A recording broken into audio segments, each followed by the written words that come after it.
received an undergraduate degree. Where do I push this? Okay, we did. Ha! Let's go back. Okay, in mathematics from Children's State College, and for those who, like me, before today or yesterday didn't know where that is, it's in the northern part of Nebraska. And she also got a master's in education there. And from there, she went to Arizona State, excuse me, the University of Arizona, and got a master's in mathematics. And from there, she went to the University of Northern Colorado to get her PhD in educational mathematics. And for people who might be wondering, that's about 86 hours cycling. I'm pretty sure she didn't do that when she was doing this, but it's interesting for me that it's all on the west and then this central, beautiful part of the country. Dr. Soto investigates embodied cognition, which is an emerging theoretical framework that seeks to explain the role of people's physical being and behavior in how they learn and teach and how they express what they have learned during communication and assessment. So I had the opportunity to work with her in a small project when my involvement was very small, not hers. And I got to learn a lot about embodied cognition. She has a couple of papers that have been coming up very recently, so she's pretty active publishing. She has also published significant work that incorporates research and communicates it to practitioners. So she participated of the Instructional Practices Guide. Who knows of this document? See, look at that, look across the room. So it's a very important document for teaching. But I just Googled some of those works. Teaching on Purpose and with Purpose, the Scarecrow Lion and Tim Woodman. I don't have a knack for titles for my papers. My papers are really boring, but these are really great titles, and they are really for practitioners. So she's a person who's thinking intentionally about how can I do my research be useful and usable. She has received numerous awards for teaching and service. In 2018, the Deborah and Franklin Tepper-Hymo Award for Distinguished College or University Teaching of Mathematics. 2017, the University of Northern Colorado College of Natural and Health Sciences Excellence in Faculty Research Mentor at the graduate level. The 2016 Burton W. Jones Distinguished Teaching Award, and the Mathematical Association of America, Rocky Mountain Section, and many more. It was a very long CV. But this is something that I was the most impressed about. Well, she was at Northern Colorado. She led annual summer camps that she called Las Chicas de Matemáticas. And yes, and she, with this program that was a summer program, she introduced young women to college level mathematics. So I guess you spotted her already? Yeah? She's right there in the bottom. And to me, I mean, this picture says a lot about who Tensia is. She's on the floor. She's on the floor. She's not up or, you know, looking down at, no, she's on the floor. That's, to me, it's very meaningful. Anyway, I'm not, yeah. She is also an advisor to Project Next, and she has been a mentor to over 30 students. She was the past chair coordinator, I think, is for our executive committee. That's where I met first. I had more interactions. And she has led mentor in mathematics education for the AIM workshop that I was talking about. It's a group created for Latin mathematics research community. And she led a group of mathematicians, postdocs, and young researchers who are interested in doing mathematics education research. And they have a paper that is under review for CDM. So that's very exciting. That's when I got to work more closely when we were during COVID. This is Dr. Soto's vision. This is what I feel Dr. Soto's vision for of her role for our field. And this comes from her contribution to this book called The Living Proof. stories of resilience and along the mathematical journey. She says, we are not alone in the struggle to becoming a mathematician. We can always find someone who is patient, believes in us, and shows compassion.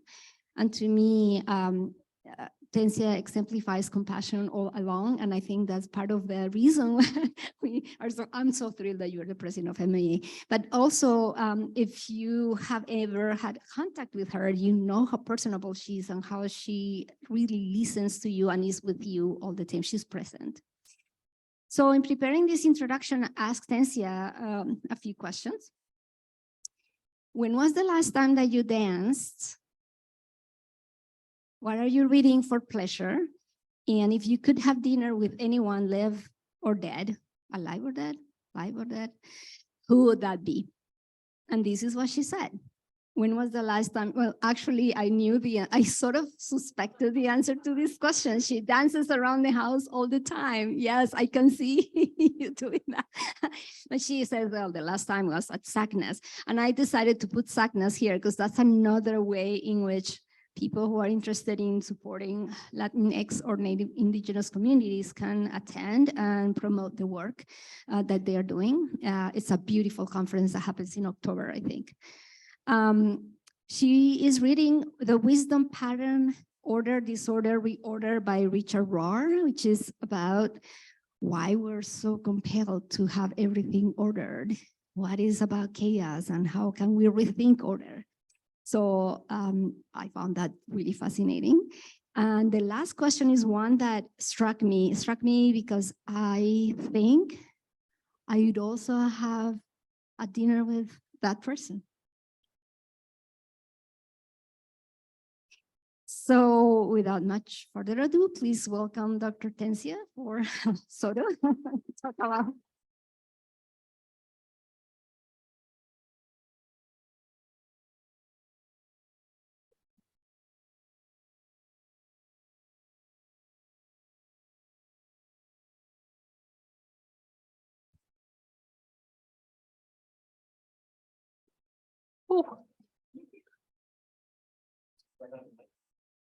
No, I think this is fine. Thank you.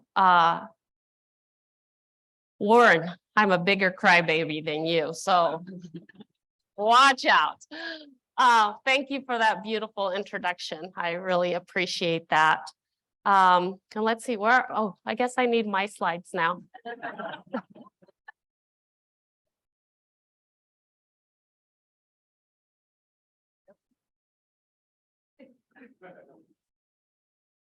We're getting there.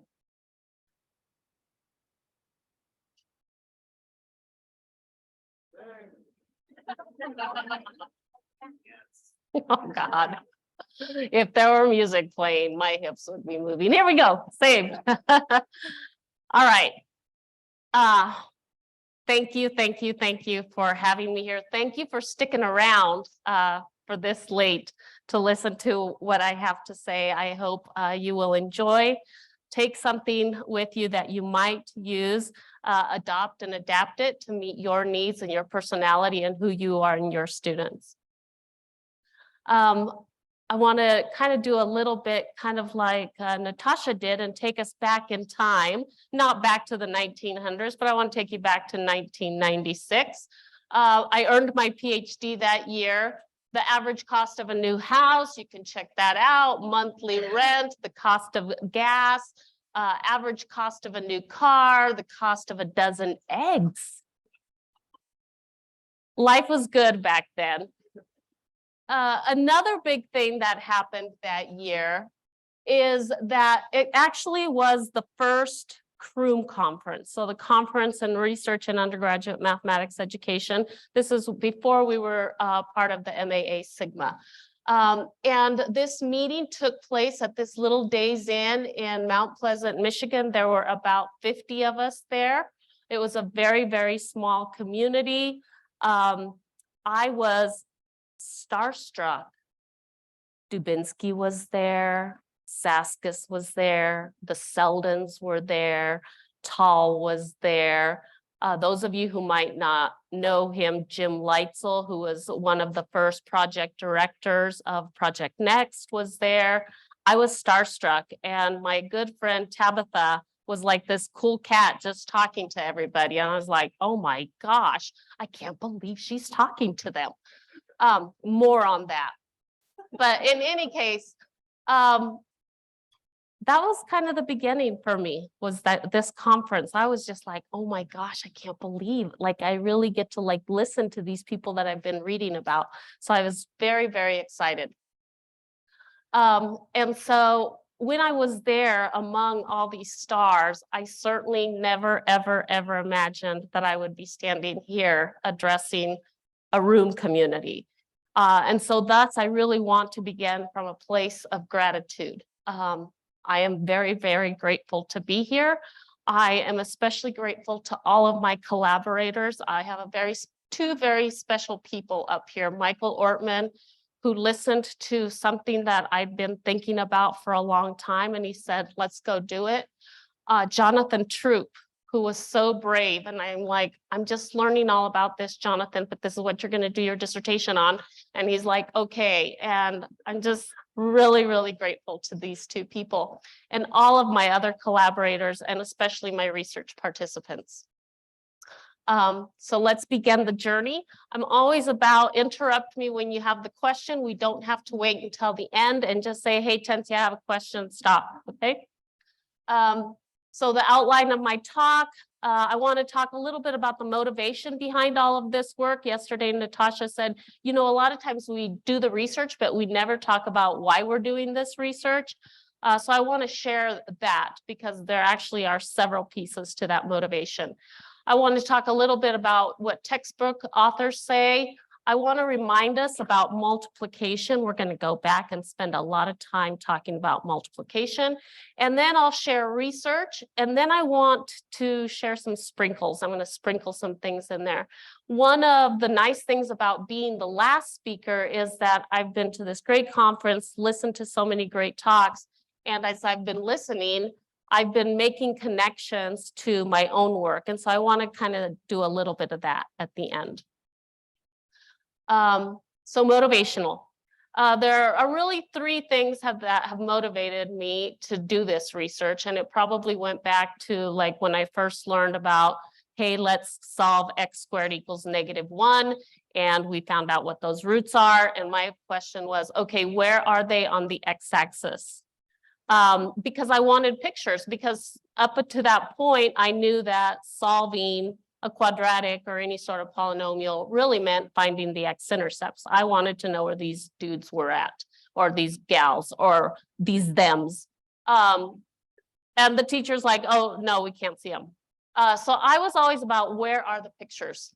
I have always been interested, and most of my work has really looked at the relationship between geometry and algebra and going back and forth and trying to recognize that the symbols really tell us something physical, geometric. So that has always been a passion of mine. And as a graduate student, I took 3 complex analysis courses. I could do a lot of stuff. I didn't understand anything about what I was doing. And then I was in a 4th complex analysis course, and I had an amazing teacher. And I thought, oh my gosh, I wish this is what I was doing for a dissertation topic. But I already had another dissertation going. So this was going to have to wait almost 2 decades for me to start this work. When I finally did start it, after a nice conversation over drinks with Mike Ortman, I did, you know, I'm like, okay, what's going on with complex analysis right now? And at that time, there were several policy documents that were coming out related to complex analysis or complex variables. In particular, the Common Core State Standards came out at that time, promoting and the importance of students being able to navigate between the different representations of complex numbers and the arithmetic of complex numbers and what they're telling us geometrically. And then also to be able to represent complex numbers using the various forms, polar form, Cartesian form, exponential form, and so forth. And of course, the MAA at the same time came out with the CUPM, which is the curriculum for undergraduate programs in mathematics.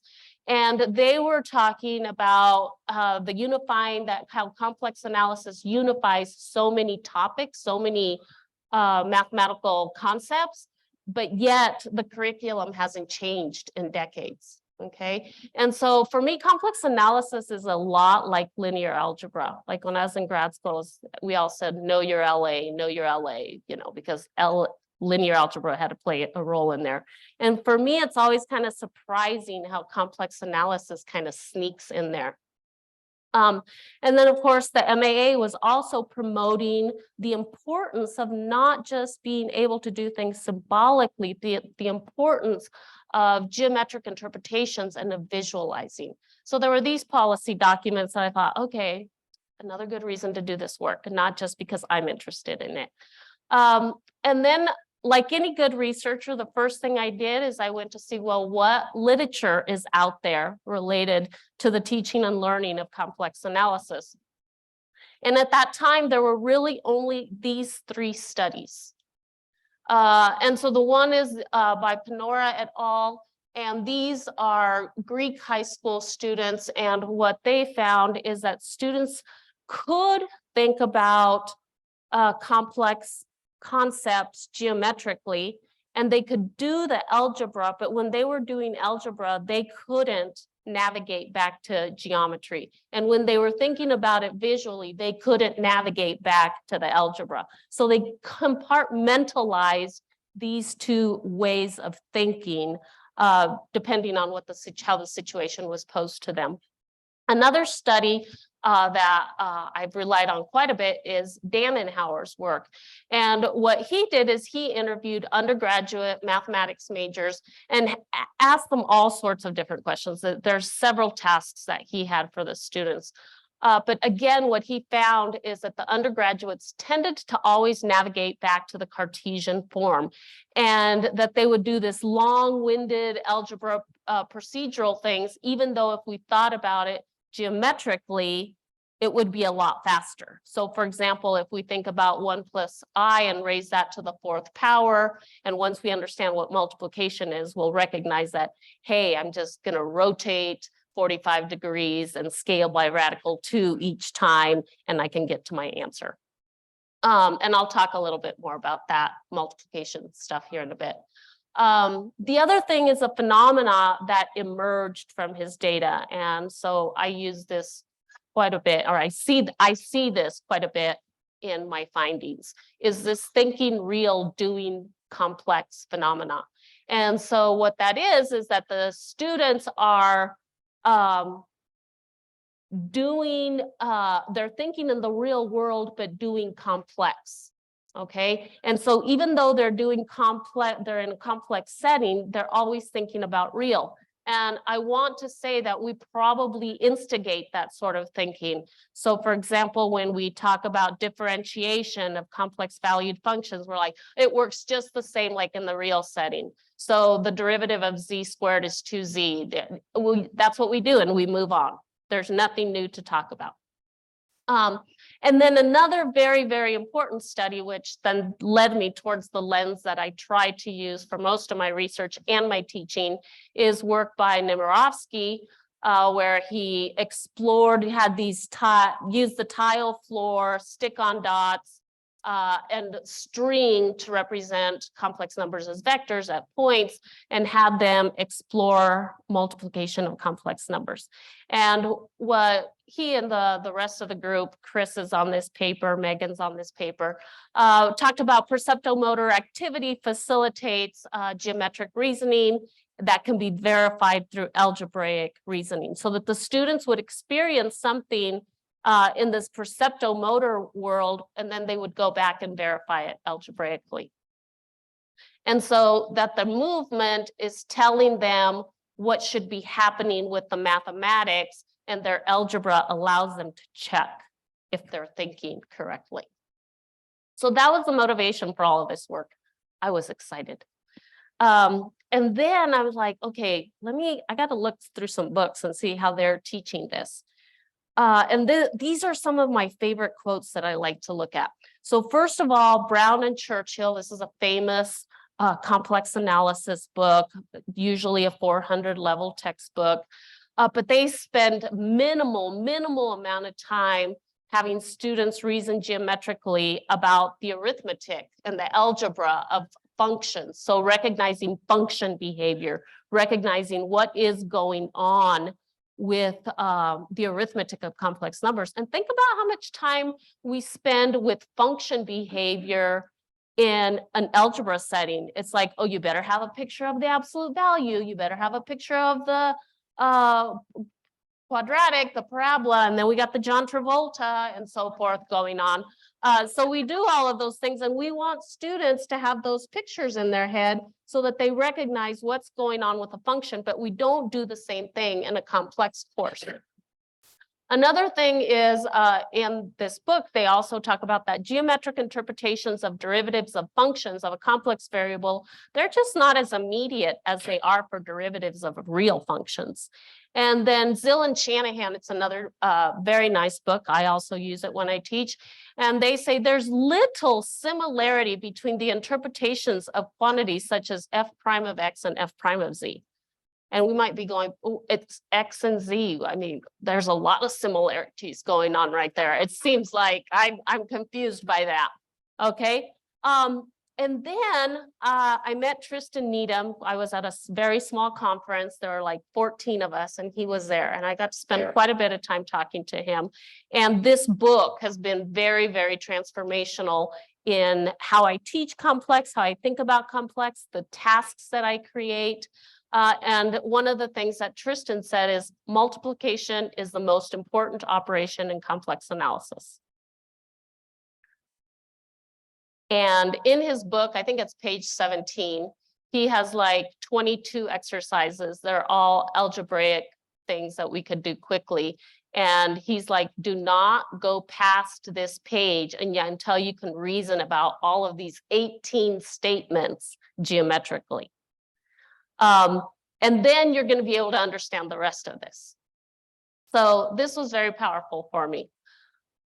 So given multiplication is so important, I want to spend a little time so that then you can see why it's important with the analytic concepts.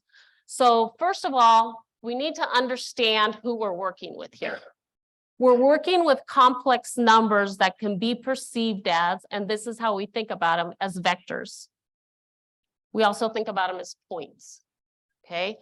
And we say, but they have an extra property because vectors we can't multiply, but here we can actually multiply the vectors. So there's this extra layer, some more sophistication of things that can happen with these complex numbers. And so here's just some different forms in which we can write these complex numbers. We've got vector form, Cartesian form. Of course, we can extend the exponential form to using Euler's formula, using the trig functions. But depending on what the form is, it kind of tells what the geometry is going on. And so looking at these different forms is helpful, or one form is much more informative than other forms. So for addition, if we think about it as points, and we're adding these two complex numbers, then it's very easy to think about it that we're just doing a translation. If we're thinking about them as vectors, then we can go back to the parallelogram law and we're adding vectors head to tail, just like we do in a linear algebra course. Multiplication. So this form is the one that helps us. And what's really going on right here, let me put this down. I need my hands. This is hard. So we have two vectors. Can you see the vectors? Yeah, let me make one vector kind of bigger. But here's my first vector and here's my second vector. And so what we're going to do is if I take this vector and multiply it by this vector over here, I'm going to rotate this dude over here, this gal over here, this thing over here, by the angle of this second vector. So I'm going to swing around over here. And then the vector is going to either grow or shrink by a factor of the magnitude of this second vector. Okay, and so that's what this product is going to tell us. So we're going to multiply the magnitude of the vectors, and we're going to add the angles. Algebraically, that's exactly what that tells us. Physically, we can see this happening. And of course, if we look at division, well, the algebra tells us, hey, divide the scalars and subtract the angles, okay? But if we think about multiplication, or I'm sorry, division, like looking at 1 over z, and we think about 1 over z being equal to something, some other complex number, z star, what we're really asking is, what do I need to multiply z by in order to get 1? And so again, what that says is, imagine here's the x-axis and here's a vector sticking out. And I want to figure out what vector I've got to multiply this vector by in order to land right here on the x-axis. Well, because I already know about multiplication, it means that I need an angle that's going to cancel out this to 0. So I need to have somebody down here, the conjugate, okay?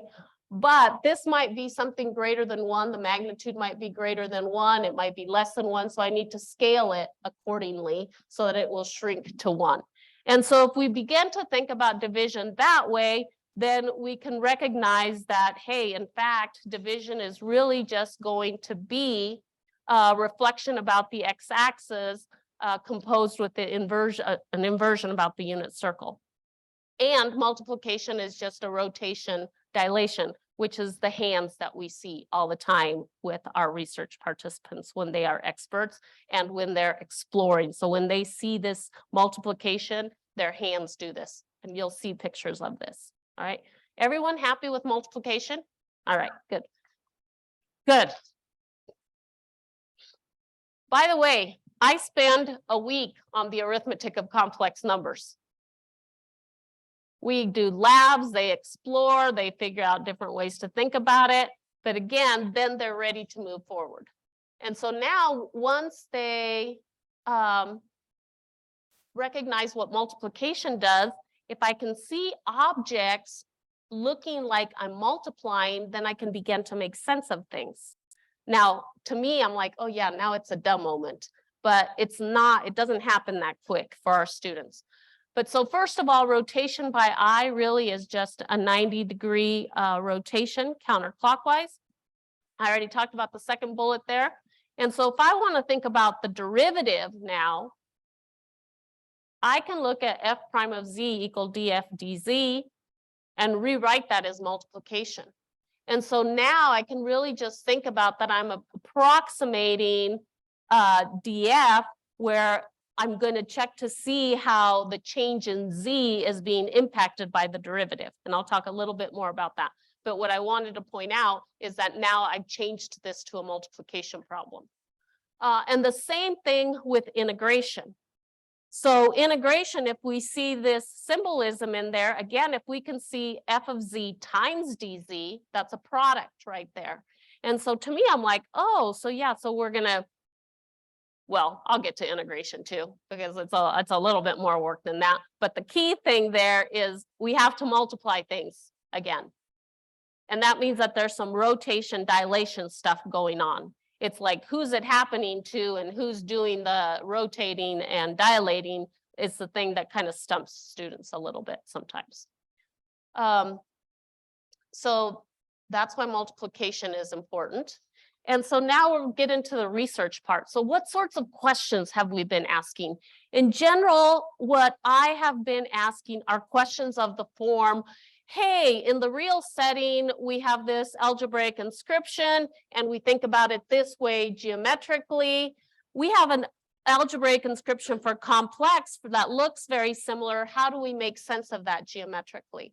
And I really liked this model that I recently found by Han et al. It's used in the science field, but they talk about translating and transposing. So transposing means going from one setting to another. And translating is really about going from representations. So the algebraic to geometric representation. And so I've asked questions of like, how does technology support geometric understanding of whatever? How do students geometrically interpret inscriptions of whatever? How do experts geometrically interpret these concepts? And that's what we're going to look at right now. So my research methods have been qualitative. Inspired by Nemirovsky, I tend to take an embodied cognition lens. My interviews tend to be task-based and videotaped interviews, and the tasks are inspired by Needham's book. So I also have classroom video because I also look at the practice of teaching. So it's not just in a research setting, but in a classroom setting. Student artifacts and the analysis, it's not only looking at what they say, not only documenting what students say. It's not just checking to see what they write, but I also pay attention to what is their body telling them or telling me, okay? And so mostly the gesture and diagrams tells me a little bit about geometry, verbiage and symbols tells me about algebra. And that's not a strict rule, okay?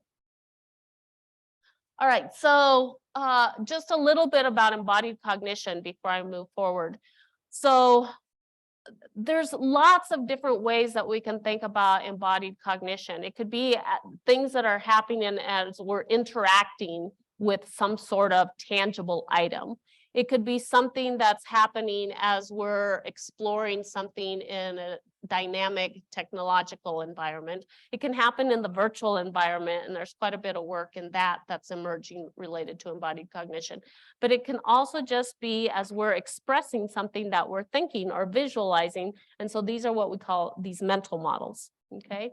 And so the types of utterances, gesturing that I pay attention to are all of these things. So eye motion, facial expression, gaze, body poise, sound production, body motion, hand gesture, body form, and so forth. All right. Right. So as Vilma said, my work, I not only look at in the research setting, but in the classroom setting. So a lot of times what I learn in a research setting, then I take it into the classroom to see how it works in there. And sometimes like I see or notice something in the classroom, so I will go to the research setting and create an environment where I can probe a little bit more based on what it is that I'm seeing. And so I've worked interviewing experts, mathematicians, created geometry sketchpad labs, and I'll just go through a little bit about the purpose of all of these. So interviewing mathematicians, most of this is how it might inform research with students. So learning how experts think about these concepts has helped me to think about how to teach it or what sorts of activities to create for the classroom. And then the geometry sketchpad labs have really been designed to help students see the geometric behavior in a dynamic setting, and not just the arithmetic aspect of it, but also how do the functions behave. So that's going back to, it's not enough just to know addition does this, multiplication does this, but what exactly is happening with these different functions also. And then how does technology support students' development? So how can it help them to hypothesize about what it is that they're seeing or what I'm asking about? And then I have some more recent work. How do students leverage geometric understanding of function behavior and complex multiplication to explore contour integration? And then have a couple of upcoming things that are coming up related to the Cauchy-Riemann equations. And it's about classroom data where an instructor is teaching the Cauchy-Riemann equations. And one of the interesting things about that is that if you've taken a complex analysis course, the Cauchy-Riemann equations are like a half-day lecture. Yes? And there are two examples that we look at. We look at z squared and we look at z bar, and then we move on. Well, this instructor spent 3 days on the Cauchy-Riemann equations. Okay, so that's upcoming work. So I want to summarize just the different groups of participants. So I kind of lumped all these together. So these are high school girls, high school teachers, and undergraduates. So my high school girls are las chicas that I was working with. They learned a lot of complex. So with the geometry sketchpad labs, they of course learned what I wanted them to learn in terms of recognizing addition as a translation or the parallelogram rule for adding vectors. interpreting multiplication as a rotation dilation, viewing division as a composition of reflection about the x-axis, and inversion about the unit circle, and then reconceptualizing division so that they can think about it as a missing factor. And then one of the interesting things that came out with our perspective teachers is that they came out with a new way to convince students why a negative times a negative was positive. And what they said was, okay, multiplication by I means rotate 90 degrees. So multiply by I again means rotate 180 degrees. And so they're like, so if I start at -1, I'm going to rotate 90, and I'm going to rotate 90 again. That puts me at 1. And multiplying by I squared is the same thing as multiplying by -1. And what was really cool about that is like their whole body did the whole movement, and it's then that the words came out, and then they were in shock that they even realized that. And so again, that's the power of embodiment and paying attention to that because it tells us a little bit about what the thinker is thinking. Then algebraic concepts and geometry. So what we did with this research is we took those 18 tasks that Needham says don't move on until you can explain these geometrically, and we asked the students about the 18 tasks. And so the literature showed that inscriptions generally were the thing that linked verbiage and gesture. And what we found in our work was that actually gesture was the thing that was linking the verbiage and the inscriptions. And similar to other work, the gestures transformed as the conceptions became automatized. And so that there was actually less gesture that was being used when the students became fluent in articulating what it was that they were thinking. And that's consistent with other findings. Chris, I think you're part of that team too. So in any case, this gesture tells us a lot, again, about what's going on with the students or the learners. And one of the cool things after they can figure out what the function behavior is I had students create a game. And we went through these Geometer Sketchpad labs because once they understand the arithmetic of complex labs, of the arithmetic of complex numbers, in particular, that they understand complex multiplication, then the power functions are a piece of cake. So z squared, they're like, oh yeah, z cubed, oh yeah, oh, z to the 5th, oh yeah. And they now get power functions. And once they get power functions, they get root functions. And they know exactly how to think about that because they're just going to go backwards. Okay. And then we looked at Mobius transformations, and then they created a game. And one of the nice things about this is that the students were able to demonstrate their understanding of the function behavior by reasoning backwards. So they would say, okay, I want to be able to hit this target using this segment, and I want it to make sure to avoid these areas right here. So my segment has to be about this long, and it has to be positioned over here. And then they could do the same thing with circles because we had worked with mapping circles under the different transformations. And so now let me move on to, yes, oh gosh, goodness, let me move. Somebody say something. Okay, experts geometric reasoning. I'm gonna probably go through this real quick. I want to get to the end. Metaphors. Somebody asked about metaphors earlier at an earlier talk. Mathematicians use metaphors quite a bit when asking them about continuity, differentiation, and integration. And these stemmed from personal experiences, and I'll show you some slides related to that. Continuity, one of the interesting things that we found with this is that just like students, our experts actually talked about domain first metaphors. So saying things like close goes to close,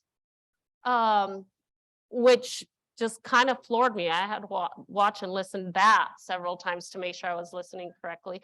Differentiation, They rotation, dilation, they got there, and I'll tell you a little bit about some of the struggles there. And integration, only one mathematician was able to provide some sort of geometric interpretation for this. And it's evidence about how sometimes we have to go from the abstract to the concrete. And so many times we think about teaching mathematics from the concrete to the abstract. But I mean, if you look at complex analysis, it took over 300 years to even put a picture to what a complex number was, okay? And so when I asked the mathematicians about differentiation, they were like, slope of the tangent line, just kidding. I always have to go back and read that Needham book. Oh, well, it's just scaling like in the real. No, wait, and a rotation, okay? So even they were not fluid. It was not coming to them rapidly. And then with the integration, these are some of the results.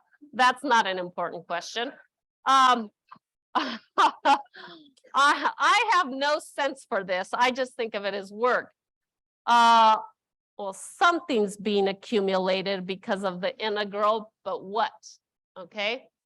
So the fact that our students struggle with this is not surprising. These are some of the metaphors that they came up with related to what their students were interested in. So they had hiking metaphors. They had a painter's palette where the mathematician talked about a pullback and he's gesturing the whole time like, so we've got our paint over here and he's like painting, you know, licking his finger and the whole works. And then the bullseye and talking about silly putty and ripping. And so they talked about, well, if we have to rip things over here so that they get mapped over here, but again, they're talking about domain first instead of control in terms of in the range. So let me focus on this a little bit. I want you to look at the approximation down below. So f of z is approximately f of z naught plus f prime of z naught times z minus z naught. And so in other words, what the derivative is really telling us, it helps us to find an approximation for the image of some given point. And so what it does is going to rotate and dilate very small circles centered at z naught by the same amount, i.e. the argument of the derivative of f of z and the magnitude of f prime of z. So what happened, what we learned from the mathematicians is like, okay, they keep talking about it's like R2 to R2. So we have to create a lab that will help the students to recognize that. We have to make sure that it captures local behavior so that they recognize that we're talking about little epsilons, okay? And my circles got moved there, rotation and dilation. And then reasoning about integration, let me just kind of slide through here. So if we break integration up, we can first look at f of z. So we're going to map. So we're going to pick we're going to look at our contour and we're going to cut it up just like we do with our reals. Okay, so we're going to cut that up and then we're going to take some point on there and we're going to map it under the function f, and that's why function behavior is important for me. And then we're going to multiply it by these little segments, delta z's or dz's right here. And then we're going to add all of those up. And so what this mathematician did is he created this captain's chart of that the path of integration that one might break into little line segments, and each one of these vectors is a displacement vector that's then rotated and dilated due to measurement errors. And then all of those small displacements are summed up. And so he was able to create some sort of real life situation that represented contour integration. Already said that. Again, with the students, they talked about with complex differentiation, originally the slope of the tangent line, area under the curve. I have no idea what this means in 4D. But we went back to what we learned from the experts, and we, i.e. Jonathan, we created this lab where we first took the students back to thinking about real differentiation. So helped to refine that. And instead of looking at the picture that we usually look at, with the XY axis is we really thought about it going from R to R, so that way we could talk about going from the complex plane to the complex plane. And so we revisited that. We interpreted the derivative by reasoning about the functions as mappings. And then first looked at a complex linear function, no different than we do in the real setting. All right, and so these are just some of our participants who have been using this lab. The labs are used at the Air Force Academy, and you can see they're doing all the same thing of rotation, dilation. Their hands are spinning and growing. Did you get the picture? Yes? You got it? Okay. All right. So they first explored the linear function f of z equals 3 plus 2iz, which has a derivative of 3 plus 2i. That means that everything is going to rotate and dilate by the argument and magnitude of 3 plus 2i. And so in this case, everything just looks like a dilation, nothing fancier. And so initially students think, oh, we're just going to dilate and rotate. Good, let's move on. But then we have them look at the function f of z equals z squared, and then they're like, oh gosh, things are wonky, things are weird here. And so through scaffolding, we have them look at smaller and smaller circles, and then their language emerges. And so once again, we found that we shrunk our pre-image circle. The calculations of f prime of z naught times z minus z star, or z minus z naught, provided a close approximation of the value of f of z minus f of z naught, or the length of our image vector. Okay, I mean, this is like what the mathematicians were telling us. And we have to look at smaller neighborhoods. And then they summarize everything and say, hey, in the reals, f of x minus f of x naught is approximately equal to f prime delta x. So in complex, f prime is a complex number that transforms the vector of delta z in the domain to the vector of delta f in the image by rotating by the argument of the derivative and scaling of the modulus of the derivative. Now, remember, our authors from these famous books said that there's really no way to think about this geometrically. But look at what our students are able to do. And they even go back and compare to the real setting and say, you know, in the real setting, we're only dilating and at most multiplying by a negative, and that's where you get the rotation of 180. But in complex, you rotate and dilate. And then, of course, they recognize the importance of looking at the smaller circles, and so that we're really looking at small epsilon neighborhoods. And so these are just that we have contradictions to these two quotes. Contour integration. I'm just going to give you the punchline. So kind of this was the outline. Took students, and before we had even taught, I had taught complex integration, contour integration. We did these interviews and asked them to interpret the real setting of a definite integral. And then I told them what a contour was and asked them to interpret this inscription, how they might interpret it. And then we looked at specific examples and with specific contours. And the punchline is this, that they were always really close. And then they took off somewhere else. They knew that they were summing stuff up. They knew that they were multiplying. They knew they were rotating and dilating. And then they would say, we're adding up the z's. We're adding up the f of z's. Are we adding up the delta z's? And so they never got what it was that they were really adding up. And so this is just a little bit about their work. And so, for example, when I asked them to describe this inscription, most of them did pretty well just looking at this. And like for the first group, they said, you know, we have net amplification and twisting along a curve. Some have rotated and dilated. I don't know why, but symbols are missing here. And then the arithmetic sum, I don't know what happened. It looked really good on my computer.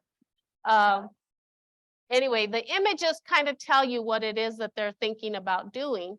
So for example, the vectors cancel. So they're thinking about the delta z canceling, but they're thinking about vectors emanating from the origin instead of thinking about cutting up segments of the contour. And so we're summing up tiny little intervals, the last group say. But one of the interesting things is because all the contours were closed, they said the integral is going to be 0 because the contour is closed. And so then I said, okay, well, then now let's look at this one. And so we looked at 1 over z. And again, what happened is that the students would end up summing the function values or the z values. And then they went back and questioned their hypothesis, drew a new contour here that's not centered at the origin, that's closed, and where they're not getting 0. And here's, I want to go back to Warren's about this difference about really the setting and our physics majors. The physics students would have different ideas compared to our non-physics students.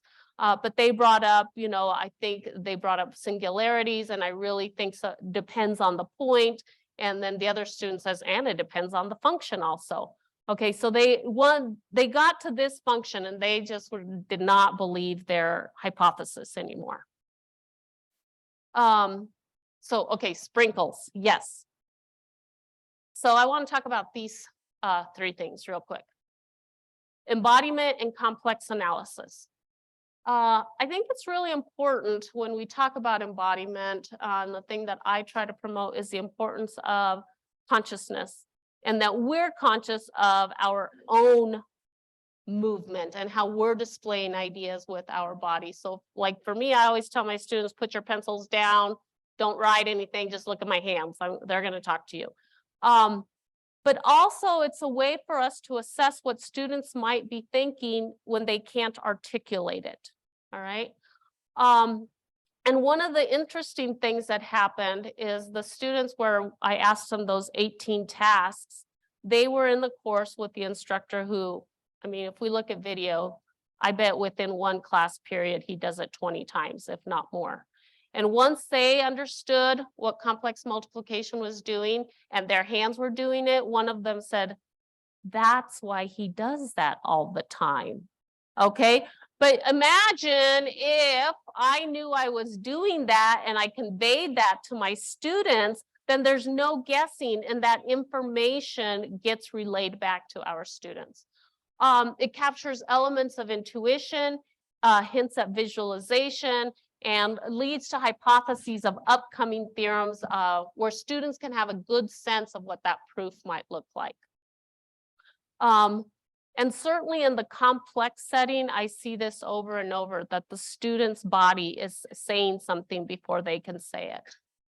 Oh,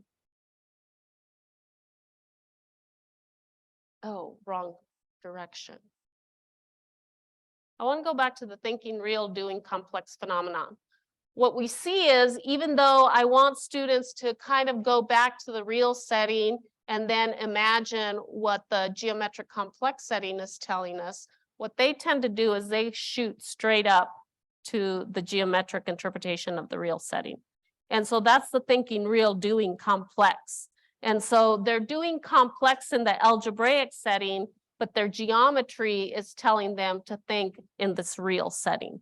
And we see this over and over. And this is how I want to kind of connect back to some of the talks that I've seen here in these past couple days, because I think we actually have a thinking real, doing whatever phenomenon.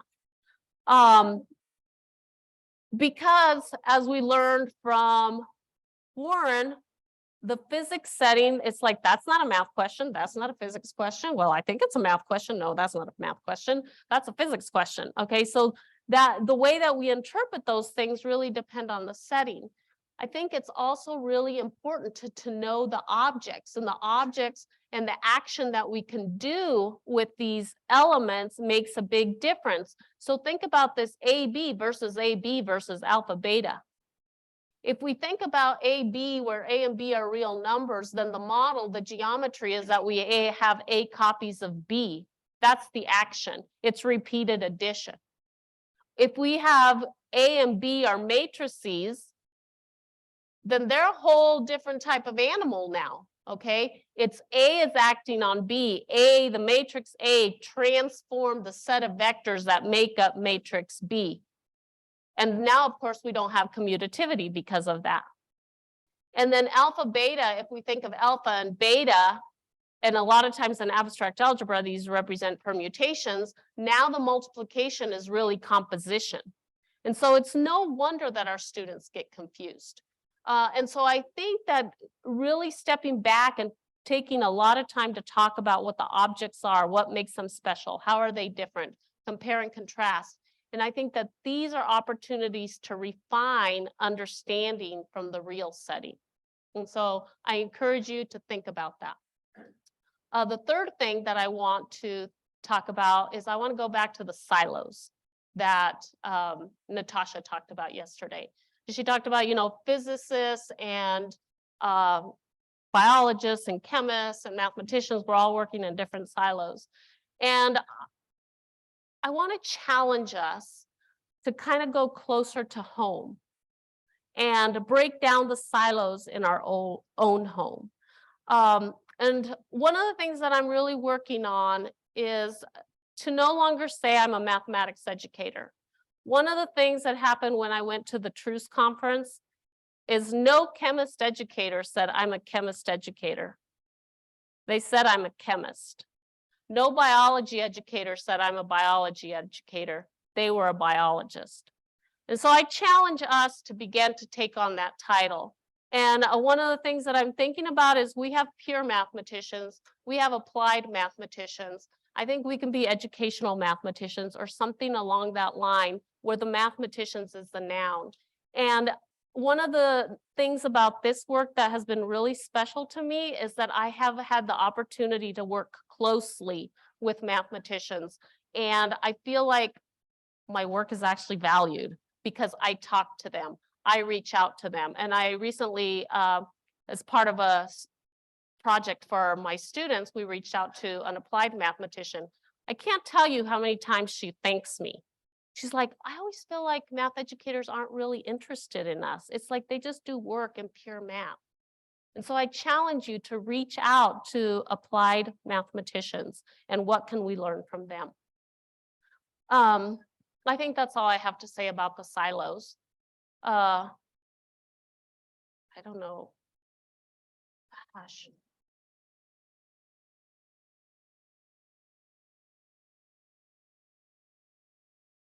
Yes, okay, wait. So I want to thank all the organizers, and I want to go back to 1996, where the Seldons were there, Tall was there, Zaskis was there. This is Dubinsky was there, but this is the conference that Dubinsky became Ed. Zaskis became Rena. The Seldons became John and Annie. Okay, this is where your heroes become your friends. And I don't think other organizations, other communities can say that. It's a place where Keen becomes Karen. And I miss her dearly at this conference. We have a great, great community, and thank you for being part of it.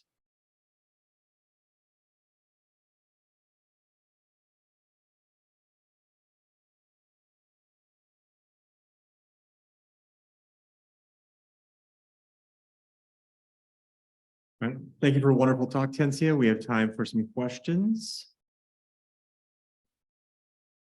Everybody's ready to go to that bar.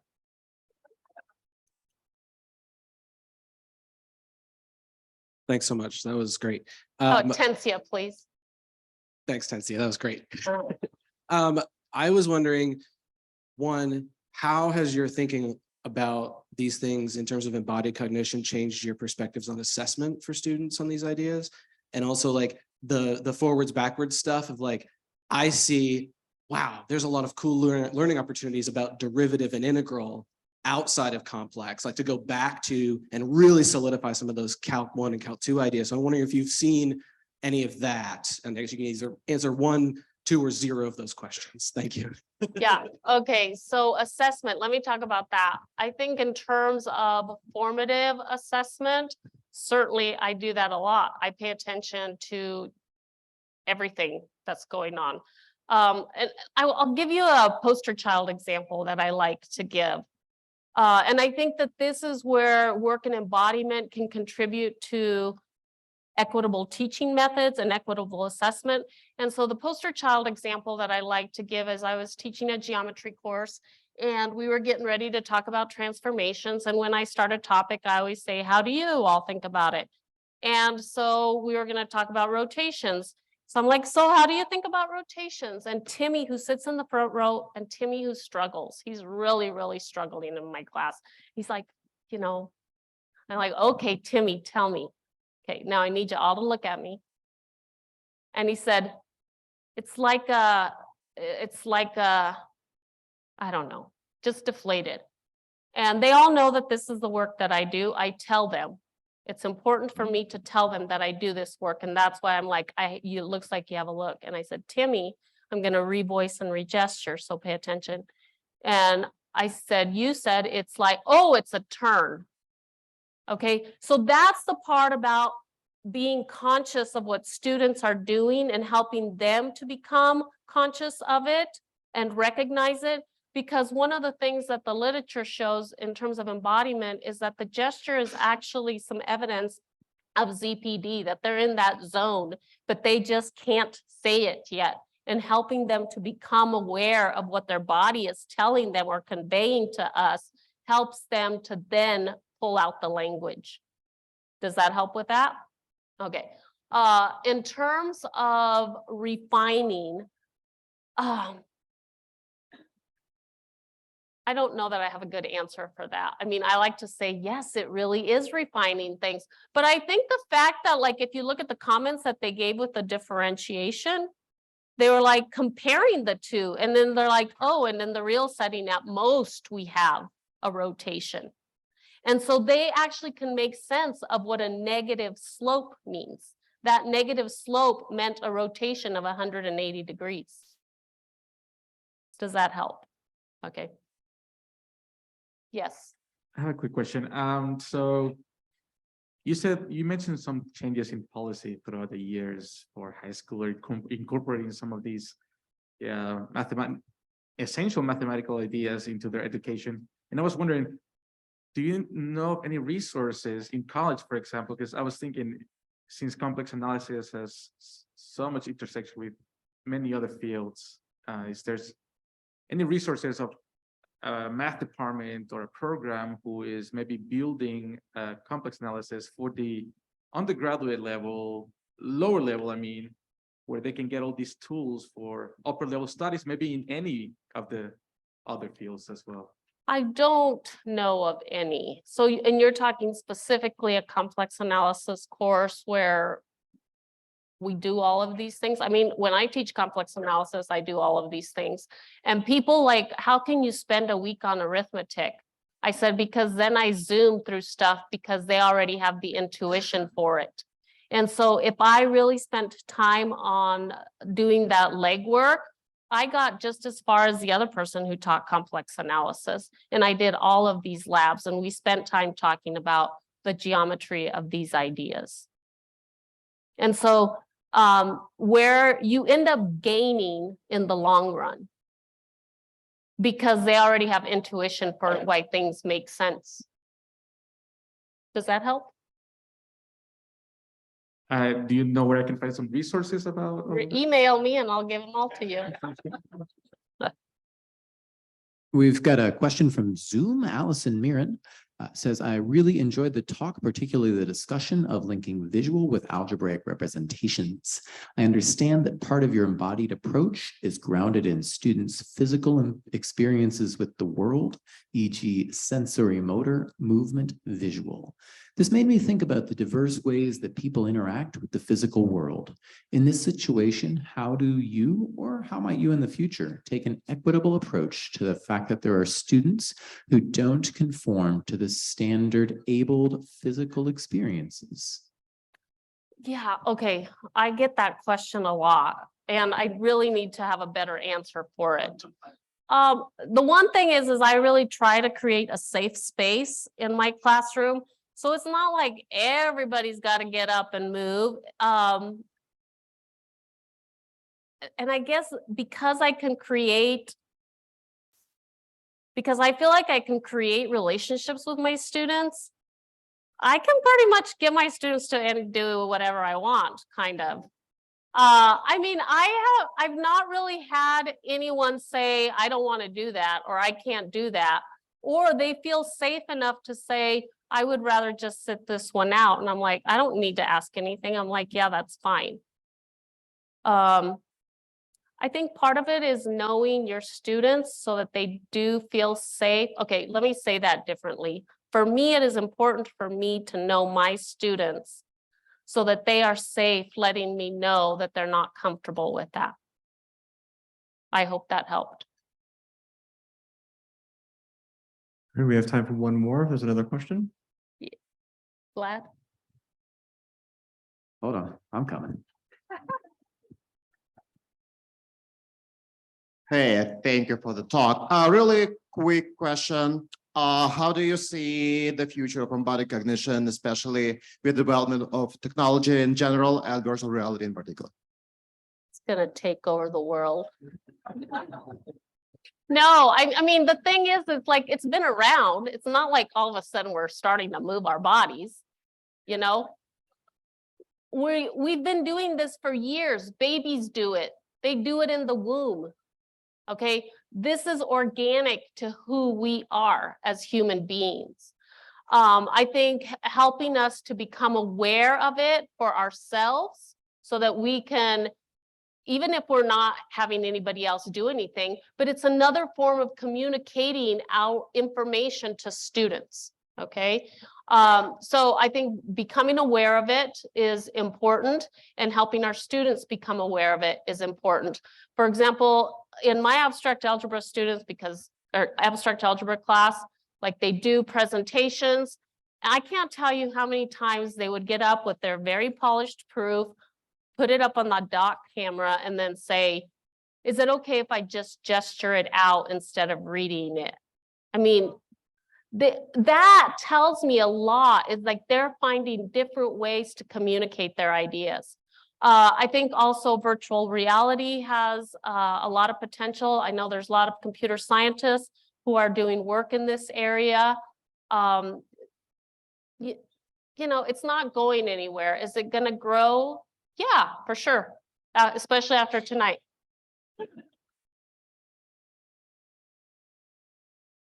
right, let's thank our speaker, President Tensia, one more time.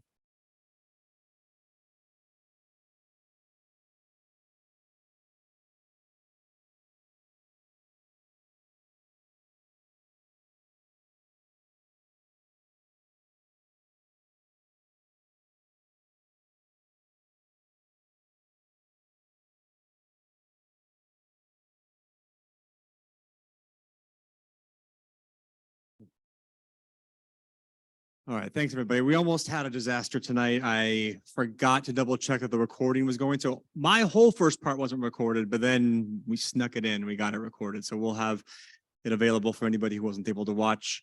Although now this part won't make sense in the recording. So one thing I forgot to mention, which I'm not going to go over now. I'm not going to keep you here, but I did forget. I meant in my wrap up of the entire conference to talk about the really generous donations that you all made for our RUME attendee scholarship fund. So we will move that to the next time we meet, which will be the business meeting in the summer. And we'll talk about how much money was donated, where that money went, and how many students were supported in coming here, which was a couple dozen. So with that, this is the close of the 25th Conference on Research in Undergraduate Mathematics Education.